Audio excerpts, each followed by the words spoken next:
Last summer, I took a solo road trip through the mountains. I wanted some time away from everything.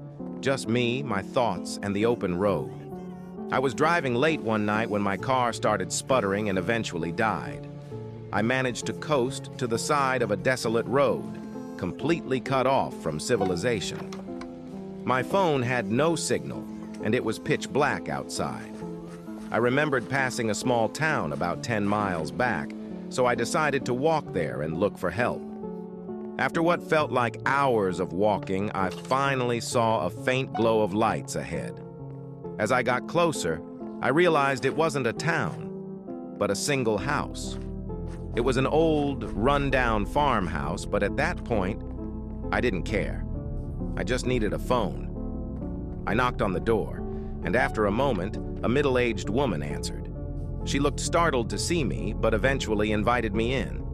The inside of the house was even more decrepit than the outside. The wallpaper was peeling, and the furniture looked like it hadn't been touched in decades. She offered me some water and let me use her phone. I called a tow truck, and they said they'd be there in about an hour. While I waited, I made small talk with the woman. She seemed nice enough, but had an odd way about her. Every now and then, she'd glance at a closed door at the end of the hallway with a nervous look in her eyes.